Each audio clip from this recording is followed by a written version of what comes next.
My name is Jose Falcone. I'm going to be your MC, I guess, of the afternoon for the afternoon, and together with Doris, we co-edited this book that we are now launching. Right? You can see it there. You can have some copies here. Doris will be here in a minute, but I wanted to only talk for a few minutes because we have a huge lineup. Not a huge lineup, but some people coming and speaking from all over, from Africa to Europe to Latin America, and sharing with us all the work they have done over the last 20 years, more or less, since 2008, 15, 16 years with Pretext. We started Pretext, I don't know if you all know, in Chalco, out of all places. Adriana knows where Chalco is. It's outside Mexico City. It's one of the most difficult neighborhoods in Mexico City. And we started that in 2008, if I don't remember incorrectly. Yeah. And since then, we have been basically all over the world. So there is a moment of the book gathers and compiles a bunch of different experiences across not only, as I say, Mexico or the United States, but also across Latin America, Asia, Africa, and Europe. I am showing you here, what we have here is basically our webpage. And the webpage basically shows a little bit about the program, but also shows where have we worked. And we're very proud of this map, where we have worked basically everywhere, And here you can see every single report of every single workshop that we have done across the decades, a decade and a half that we have been working. So the last thing I wanted to say is to give thanks to certain people, because before passing it to Mary, who is going to be able to help us introduce the speakers, from all over the place. But the last thing I wanted to say was to thank the people who help us with every day and every week, with our webpage and all the other projects that we are having. Our office is in Argentina, in Buenos Aires, and I am very happy to share the news that that when the office in Buenos Aires has now bought a tractor, a big truck, in which there will be a Pretext lab going in a tractor across the whole city of Buenos Aires. So that is the latest thing I wanted to share, and I want to congratulate Talata and Mixley, who are probably on the other side of the screen, not listening to me, for their efforts in that. But with that being said, please visit the website, visit what we do, try to be engaged with what our program offers. And I want to pass it to Mary, who is going to be able to connect us with our first speaker, who is going to be talking a little bit about his experience from Africa, about Pretext. And that's Tom Osborne. Thank you, Mary. Nice.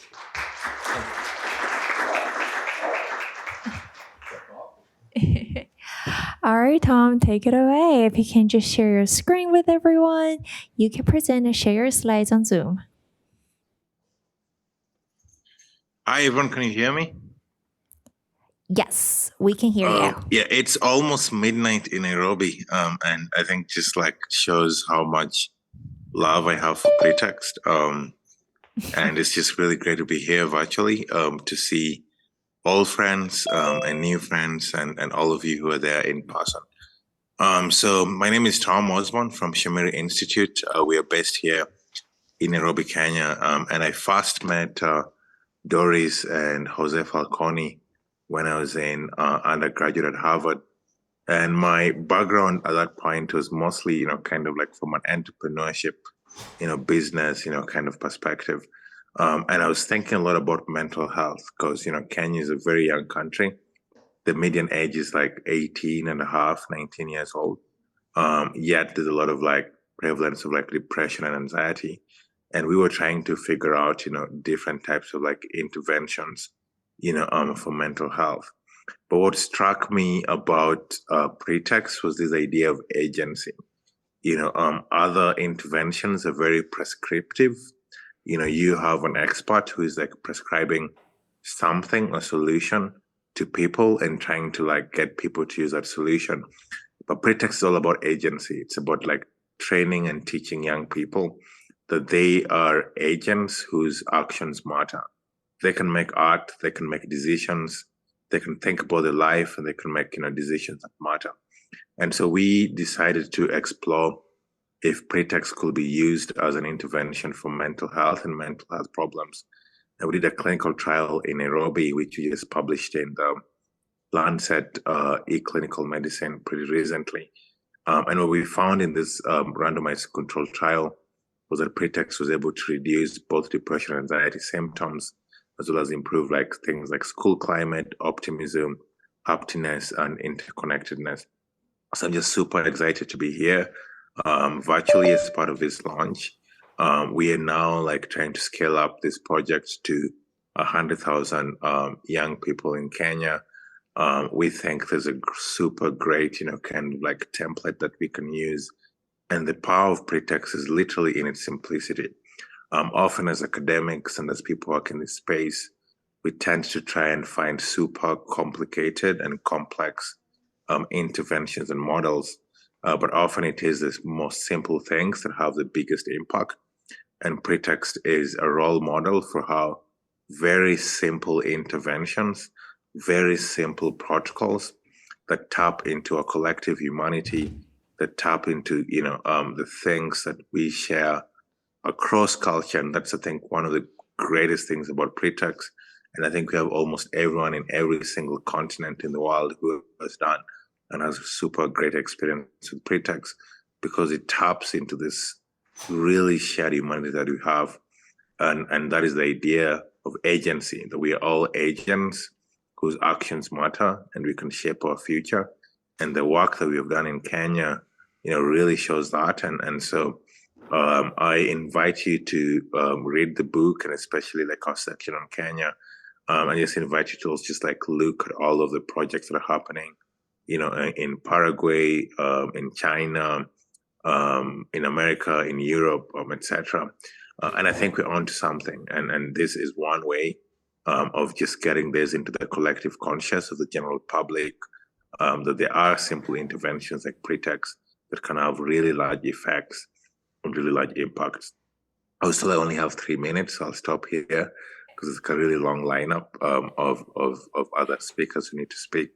But just really excited to be here and super proud of the work that we've done at Pretext, and really grateful to Doris, Jose Falcone as well, like really leading the way with Pretext, and just excited to see what we do in Kenya as well. Thank you.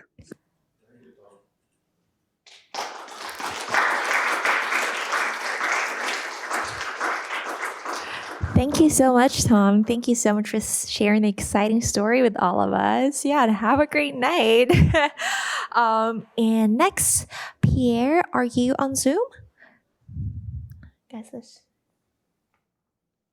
All right, we can move on to our next speaker, Adriana, who will be talking about training and changes the way we are in RLL. Adriana, come on up. All right. Yeah. Yep. And Hello. I'm not, unlike most people in the book, I'm doing things in the classroom and here at Harvard. So my experience is very different, but I hope that it will be useful. So Pretext is a protocol that has changed the way I teach language classes and train new language and literature instructors. By adopting pretext strategies for teaching and learning languages, teachers can shift the center of instruction on students' experiences of the text. In turn, students can approach texts in a non-intimidating way with curiosity and creativity, as we invite them to use literature in a new or heritage language as a platform for creative intervention and self-expression.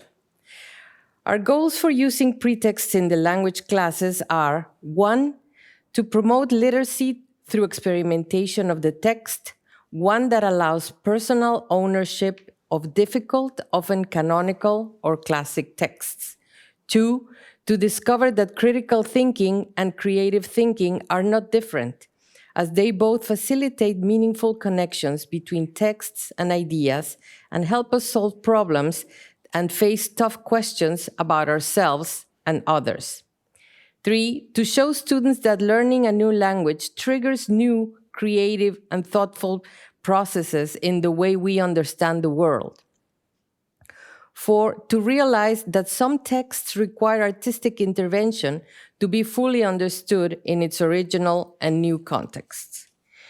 Pretext also facilitates a classroom protocol that promotes participation and active listening to others. It creates community and a friendly atmosphere in the classroom, aspects that are indispensable tools for managing difficult topics in discussions. It promotes dialogue, exchange of ideas, mutual admiration between members of the class. Hands-on activities foster multiple interpretation and stimulates collaboration and teamwork between students. Finally, it is also the perfect remedy for combating the use of ChatGPT in writing assignments. During the semester, we are doing writing workshops and partner editing practices in class. Students write about the text, but they can add drawings, poetry, art, whatever they choose for their book. This culminates at the end of the semester with a prologue and an epilogue where they reflect and expand on what they have done on the course. Then they create a cardboard book, cartonera style, and the design, creation, and embellishing of the book, that will be the front and back covers of the written work, leads to joyful final presentations where students can show with much pride their books. And here are some of the examples that I have. 2 of the students that are presenting their final books, and you can see that they have included drawings, that they have done, even they have included music, audio, because this has a Canvas component, so they can upload music, they can do whatever they want. The middle one, it's one of my favorites, and this is for a much lower course. This is for Spanish Intermediate, and it's 2 visual poems of 2 texts that we read in class, Hombre Pequeñito and Balada de los Dos Abuelos. And those texts, those drawings really are creative and textual analysis of the text. I wish you could see them from closer, but they do talk and respond to the text in a very creative, meaningful way. On the upper, not corner, but there we have Diego Rivera mural. And this was during the pandemic, and we only had Jamboard. But students could write Post-its on Jamboard and comment on the mural. So these are some of the examples that we do in different levels. And again, pretext doesn't have to be specific to a level or to a language. You can teach anything, really. This is also students presenting their work. And it really creates a completely different atmosphere when they write their book, when they illustrate their book, and they also have to edit each other's books. So everybody is very well acquainted with each other's work, and that results in putting a lot of effort in the writing process. And I think that's it.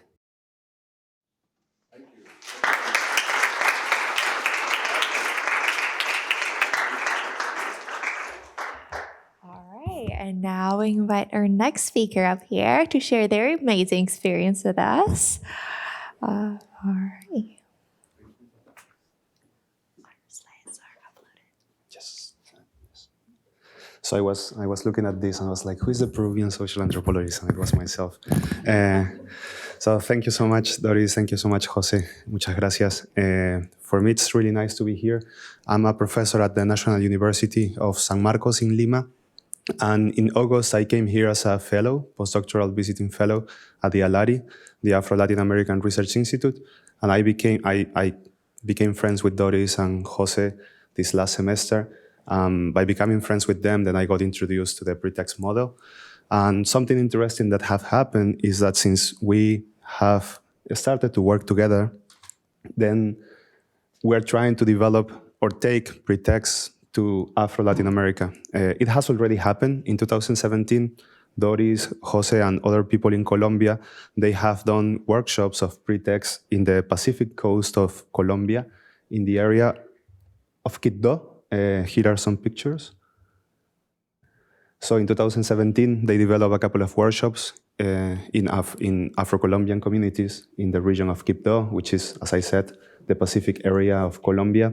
And right now what we are trying to do is to replicate this type of workshops in other places in Latin America. But the first thing that we are going to do is to work with the Certificado en Estudios Afro-Latinoamericanos, the Afro-Latin American Studies Certificate, which is provided by the Afro-Latin American Research Institute here at Harvard.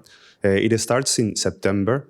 We're going to develop a module to share pretexts with different people that are interested in this model, in this methodology, and we are going to do it virtually.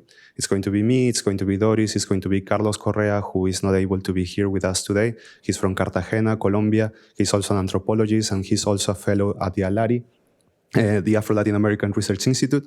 So we're going to be working together to provide this model to people that are interested in developing research with Afro-Latin American communities. And for us as fellows at the ALARI, it's really important to take on this step because the ethos, the spirit of the ALARI is to produce academic knowledge that is not distant from the Afro-Latin American communities. It's not only to produce discourses and academic knowledge about the Afro-Latin American communities, but mostly to develop research that dialogues, that is in close connection with the communities. And I think pretext resembles very well this spirit. And due to that reason, Carlos, I, Doris, and Jose as well, we see this platform as a good connection to be closer to the communities, to be closer to the educators that will have access to the children, to the youth of the Afro-Latin American region, in order to develop critical thinking, to continue developing different ways of approaching critical texts, literary texts, academic texts, which is very important, specifically for the communities with whom we work, because sometimes we feel, I am Afro-descendant myself, sometimes we feel distant from university and we feel that the knowledge that is produced within these spheres is knowledge that we do not really need to access and we cannot access in any way. And I think there are many multiple ways of accessing this type of information, but pretext is a beautiful and a powerful tool that we can use. Thank you so much for being here with us today.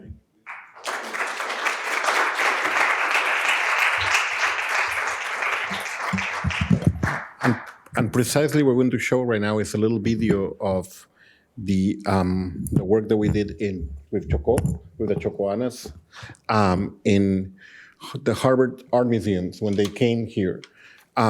See if we can we expand this as much as we can. It's a short little video, but I think it will give you a sense of what we're doing with, as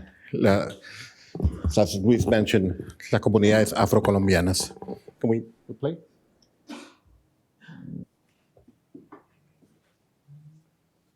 Una buena práctica latinoamericana que podemos rescatar. Negro. Estaban dotados de inteligencia y consiguieron saber la naturaleza, simples criaturas, productos de nuestro gobierno del pensamiento. Pascal, penséis.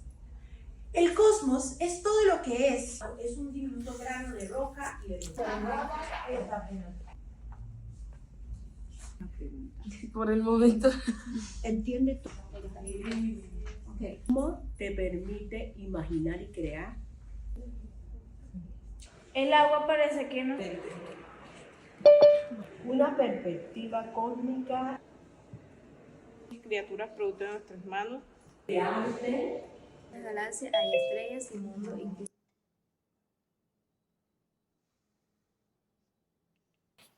Wonderful. They were reading Carl Sagan, Cosmos, and they were working at the museum trying to link the two things together. You know, this is what we call an amoeba tour, which is another product that we are actually doing that is a parallel to what we do in pretexts. You know, now who goes, Mayor? Joshua, our Joshua. amazing intern for today. Hello.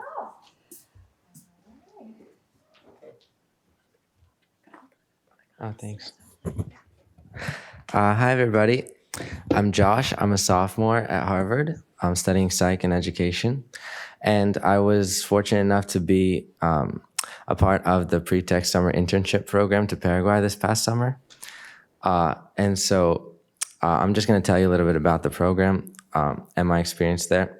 First, Doris and I have talked in the past about one of the ultimate goals of Pretext is to reach underprivileged children.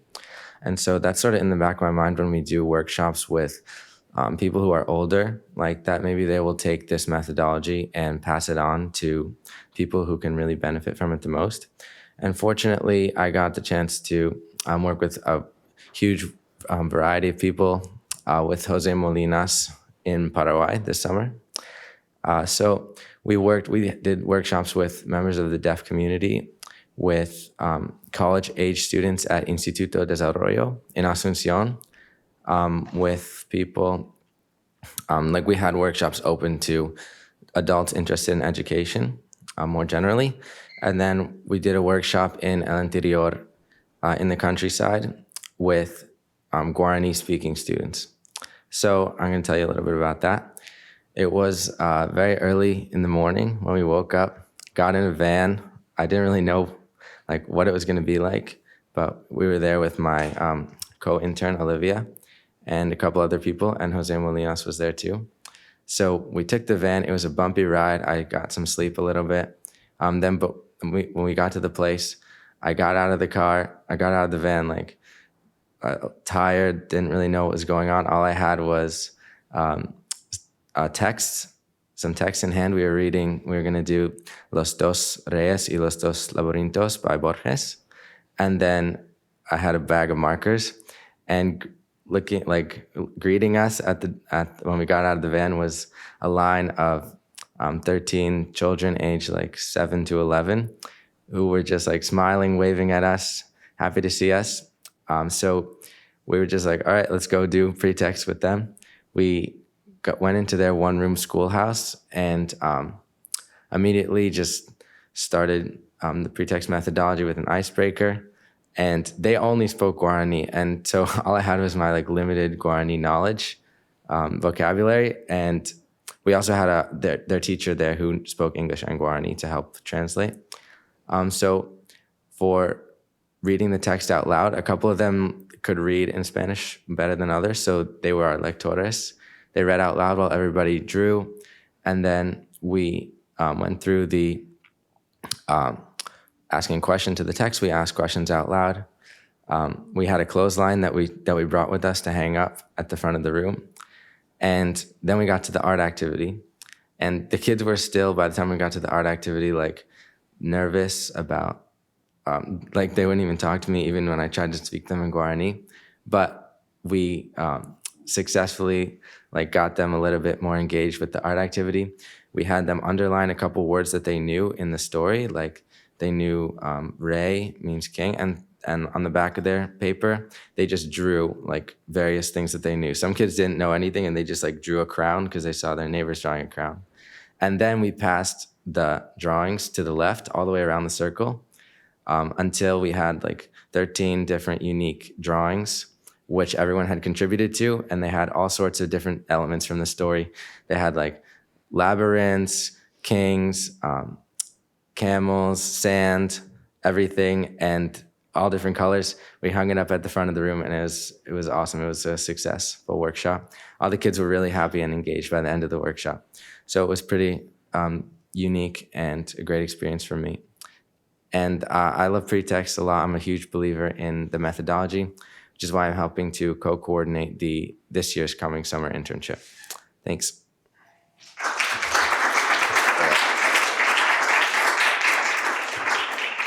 And here are some pictures of us. On the left there is us at Instituto de Desarrollo.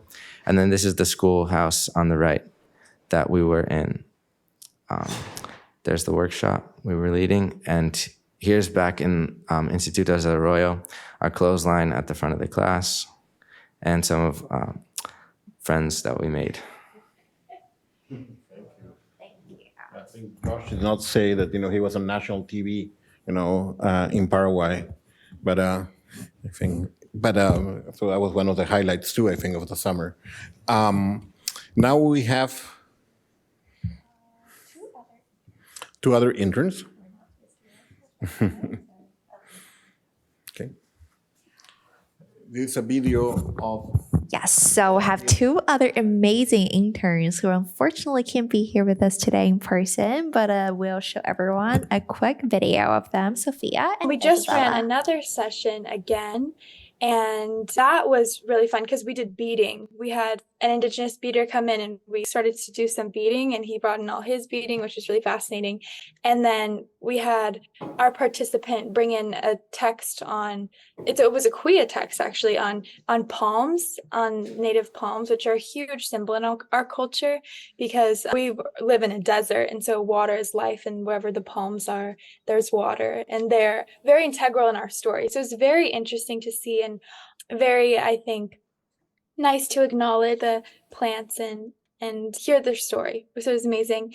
And also this week we've gotten to see everyone's really appreciating the process of pretext and saying that that it's seen an Indigenous approach and all the knowledge that they're getting from the process themselves. We started to see a lot of people acknowledging that last week and again this week. And I'll pass it to Isabella if she wants to add anything. Thank you, Sophia. Yeah, I think Sophia wrapped it up very well.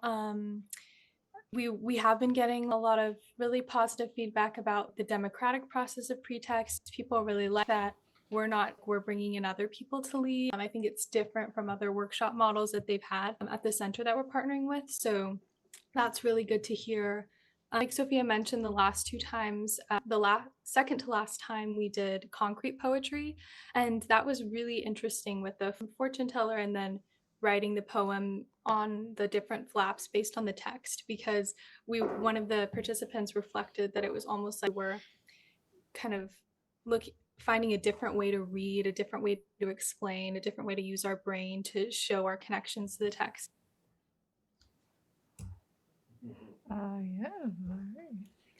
We just wanted to show a little bit about what do we do in the internships. That was the last year's internship.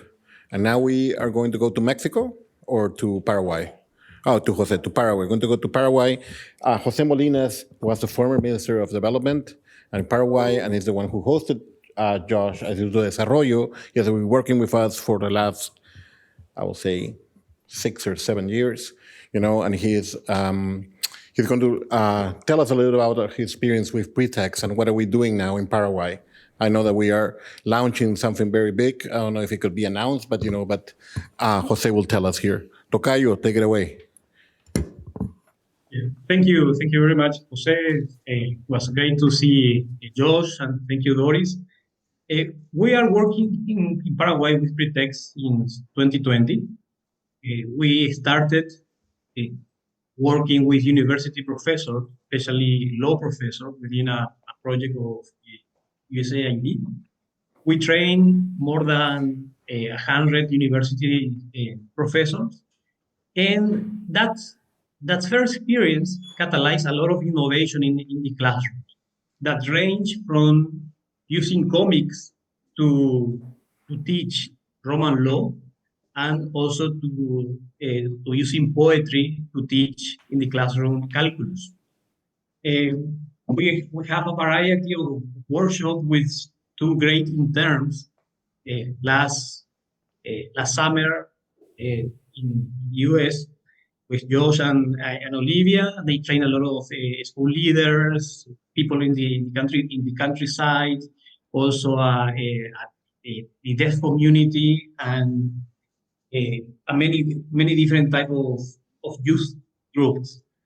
And we realized that Pretext has a lot of success stories around the world, but many of these success are confined to smaller places, like one school or one city. And so we were trying with Doris and Jose to find opportunities to do two things: to scale up with public education to a whole area, and to do also a very rigorous impact evaluation, an RCT impact evaluation, which is the gold standard, and try to define the impact of pretext in learning. That approach was taken by Tom in Kenya, but with mental health. So, and we were trying to do that since a few years. These years we have a seed money to do an impact evaluation with the public school system in Asunción, and we're starting to plan that for 6th grade. And so this is it's already a great opportunity. And since a few weeks ago, the Ministry of Education expressed their interest to scale up to 1/3 of the high schools in the country. So this is not firm yet, but they are it's in the process. It's in the process, and if that happens, we are going to do also a multi-year period to start with 1/3 of all the high schools in the country, and hopefully to scale up to the 100%. And we will also include a very good monitoring system, because what we learn is that people get very enthusiastic during the training of pretext, but there's a challenge of changing their inertia or implementing the pretext in the classroom. So I think we think that that is very important, to have a solid monitoring system and an incentive and a follow-up to see what happened in the classroom, and also to have a very rigorous impact evaluation that will give more credibility to certain areas of the policy makers around the world. Thank you. Thank you for this space.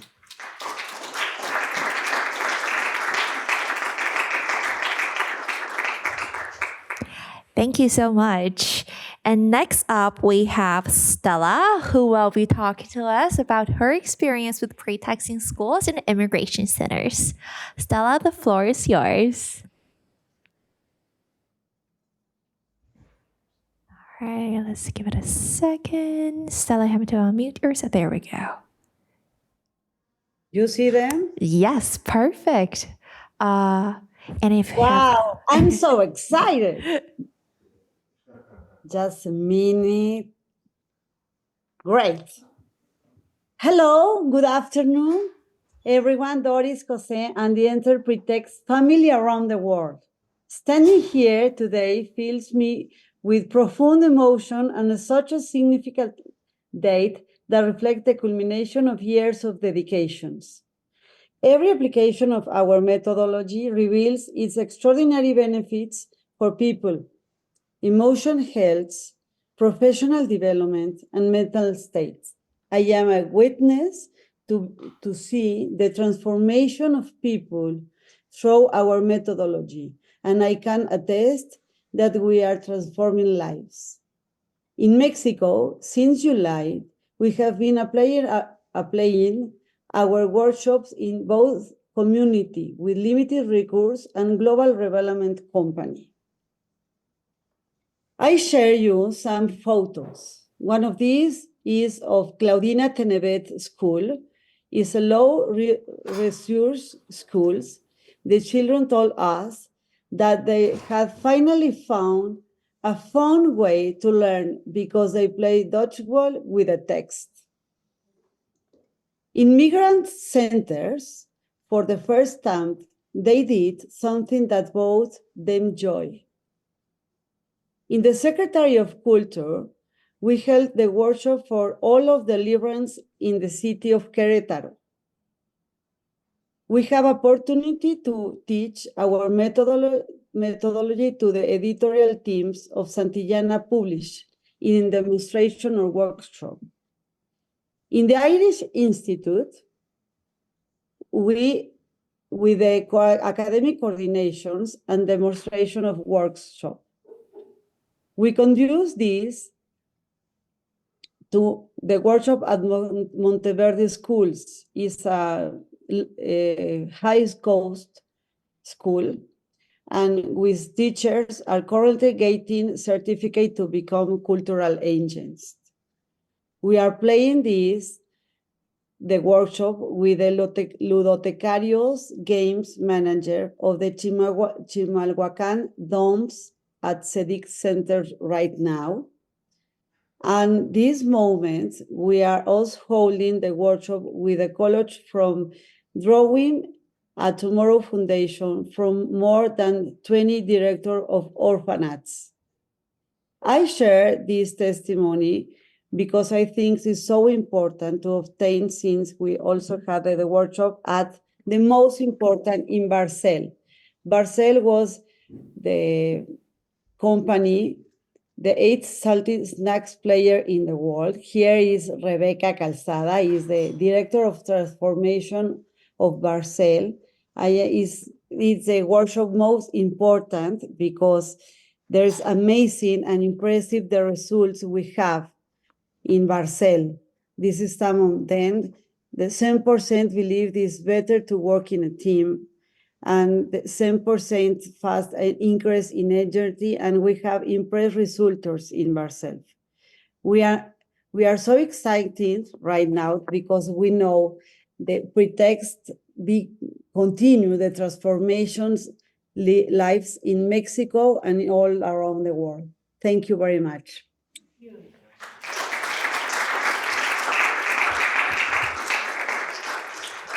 Thank you so much, Stella. And just thank you so much all for being here. Thank you to our amazing speakers, our interns.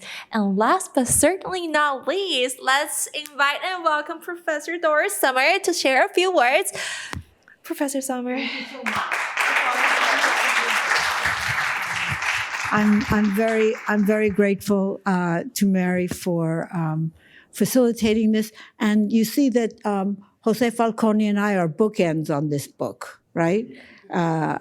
He got to start, I got to finish up. What I want to do, since we're all Pretext family, is also to ask Emma to say a few words about her work recently in Shanghai, and also Francisco to talk about his heroic work in Ecuador a couple of weeks ago. So Emma, you want to just get up and say, 2 minutes, not even 3, but come, because it's very exciting, and the follow-up is very exciting and a model for us all. Come.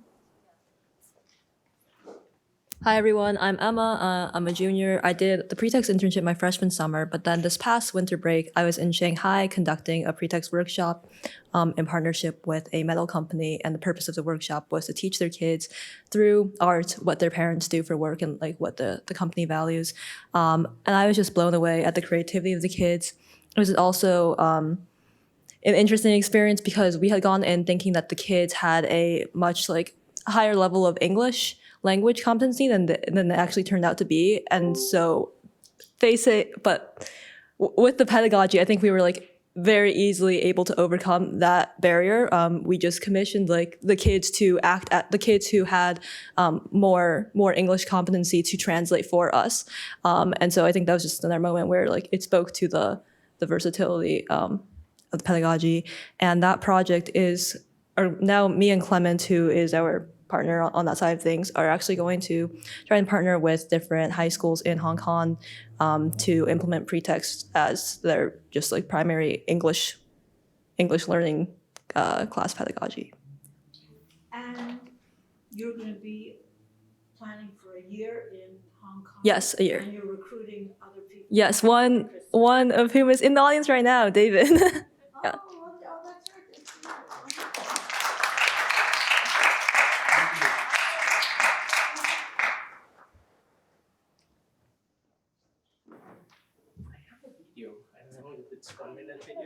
We can share the video with everyone else, like after. Oh yeah, perfect. Hello everyone, my name is Francisco Alvarez. I'm a current student in the Master of Public Health at Harvard Chan. And I had the opportunity and the pleasure to bring Pretext to Ecuador. As you know, in Ecuador, probably at the beginning of the year, we struggle with an upscaling of violence in the country due to drug lords taking over the streets.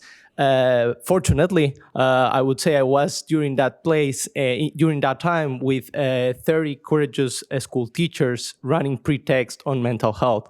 We got the opportunity to bring Pretext to Ecuador, I think for the second time or third time.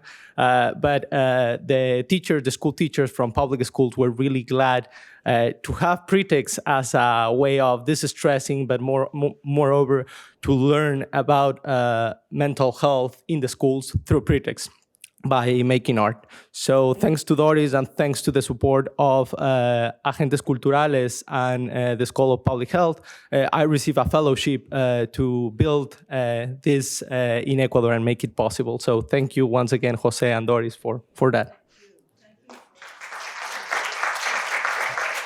I can send you the email. I think it's in YouTube. Oh, it's YouTube. Gotcha. We'll see.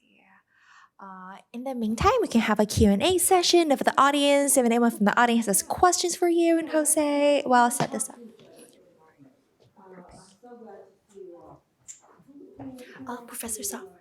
Professor, you have to speak here so the audience, yeah. There you go. I don't want to speak. I'm inviting people to speak. Okay. Well, first of all, my congratulations, Doris, and my congratulations to all the team who have been part of this project. I think it's awesome. I've just knew this because Doris explained to me just yesterday this project, and I'm in love of it. My question is, any experience in Spain? I'm from Spain, so have you any experience in Spain? Okay, I'm too excited even to sit down. We were invited to do an intervention in women's rights in Cañada Real. Cañada Real, if you know Madrid, is a very tough neighborhood. It's got a lot of drug problems. It's a neighborhood where people don't get along. There are immigrants from the Maghreb, from Bulgaria. There are gypsies, and they're called gypsies in Spain, who don't speak Spanish. It's a tough neighborhood, right? And they want to do a topic, women's rights. I said, all right, any topic is fine with me. Women's rights, let's do a scene from Antigone. And the coordinators of that project said, do you know who you're talking to? These are, immigrants. What are they going to know from Antigone? ¿Usted sabe con quién está hablando? I said, let's try it. When Creon says to Antigone, no woman is going to boss me around, and he says it that simply, everybody gets it, right? And if you remember Antigone, the tragedy starts when Antigone insists on burying her dead brother, even though he's on the wrong side of the war. And she loses her life because of that, right? What was happening in Spain during that week? There was a debate about where to bury Francisco Franco. To take him out of the Valley of the Heroes. The family said, you do that and we're going to bury him in the big cathedral in Madrid. So, that was front page news. Where to bury this guy who was on the wrong side or the right side, depending on who you were in Spain. It was dramatic, that scene. It was dramatic. And people learned Spanish with each other. We learned, for example, some people knew this, the linguists knew this, that Madrid is an Arabic word, which means good water. Madrid, water good, Okay, so the Magrebis were teaching the Madrileños what the name of their city was. I can't tell you how impactful that experience was in Spain. We've done other ones in Spain, and we're going now to Oviedo. But yes, we've been in Spain, we've been in Brazil, we've been in India, we've been in, we saw in Kenya. We want to be wherever you are, really. Online, we've been in Sri Lanka. We haven't landed there yet. In Italy, you saw, did you see what we did in Italy? No, because Pierluigi wasn't here. We trained a group of very heterogeneous educators. One went to the prison in Reggio Emilia. Another one went to an immigration center. Another one is teaching his high school students to like Petrarch. You know, it's very heterogeneous, and they're all in love with reading and writing now. So we really just, we want to partner with you. And you probably heard Josh speak. You know, Josh knows how to put art and academics together. But what we've discovered, and this is what I want to develop with Brazil on a first level and then with everybody, what we've discovered is that what we do is not a special project. It's doing whatever project you're already doing, mental health, indigenous rights, women's rights, whatever. We want to do your project, but with an extra level, with reading and writing, dance, right? Sports, with reading and writing, because it's literacy which will keep people fed, safe, and progressing. There's no progress without literacy today.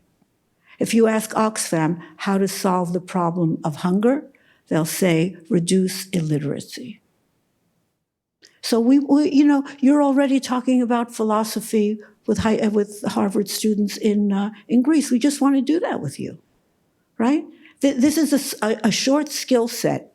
It's I don't know if Jose Molina said this, but my favorite quote about pretext comes from a president of a rural university in Paraguay. And he said, it sins through its simplicity. Peca de sencillo. Peca de sencillo. It's so simple. It's normal. It's organic. You don't have to learn it. You just have to say, oh, that works. So welcome. And thank you for being here. Thank you for already being part of this family and for being adopted now, if you hadn't been. But let's hear some questions. A video, actually. The video is up. Is this the correct video? Yeah, this is the video pilot from. Oh, let's hear it. So this is experienced recently in January in Ecuador.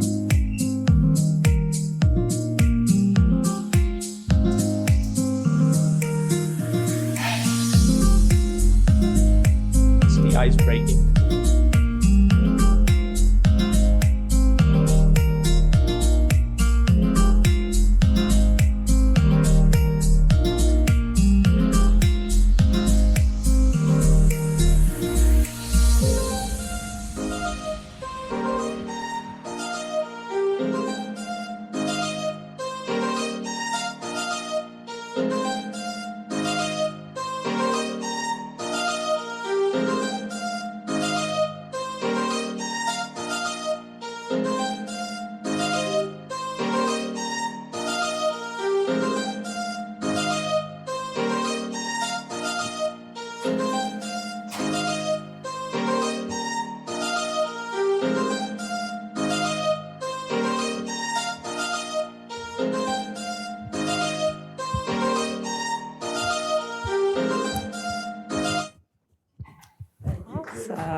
Oh yeah, no, we have lots of videos. Just press a button and you'll see more videos. But I know you're all asking about when's the next training, so I'll just tell you. March 20, 21st, and 25th, 26th. Okay? If you can join us, we'd love to play with you. Questions? Yes, sure. Hello. Yeah, that was my favorite song too. That was just playing in the background. But yeah, I have a question. So I see that you're doing a lot of international work and stuff like that. I'm curious to know about like the work you've done in the States as well. Maybe like in underdeveloped communities, like have you did any work in those environments as well? Because I do love what you're doing with the literature, reading and writing, and you know, these communities that are underserved, they, you know, lack in that area.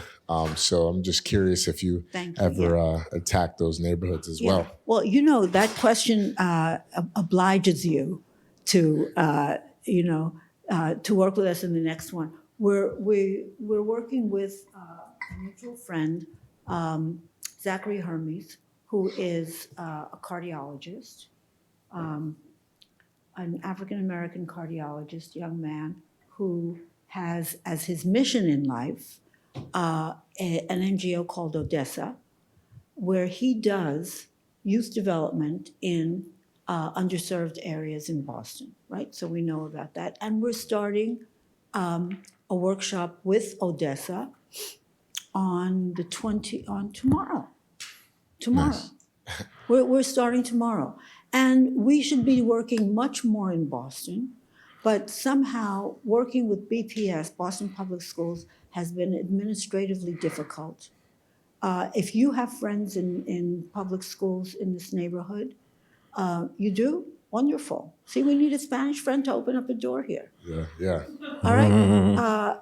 We have done in the past simple, efficient professional development projects, PDPs. And in 15 hours, people get training to do pretexts. So we want to do more. And we had a project going with William Julius Wilson, who is like the premier sociologist, African-American sociologist for generations in this country. He retired, the administration of BPS changed, and that fell apart. But we're very committed to working locally. Mm-hmm. Thank you. Thank you. You're going to have your hands full, I hope. Absolutely. Time for one more question because we have 4:30, we have to leave. Yeah, But okay. one last question, or if not, just thank you all for coming here, and also remembering that the book, you can buy it in, online at Amazon. It's out of HUP, Harvard University Press, and you can get it, anywhere where, at anywhere in online. We have a few copies only here. I want to thank everybody for being here. I want to thank Jose. Obviously, he's the we're a team, a cultural agents team. He's the president of the NGO. He was at Harvard for years. But I want to make a special thanks to Adriana Gutierrez, who for years has been the anchor of Pretext at Harvard, has developed it, has made it, she showed you some of the work that she's managed. She's run workshops, she trained students. I really want to tell you how sincerely I'm grateful to you. In public, I want to say that too. Yeah. Thank you. Thank you. Thank you all for coming. Gracias.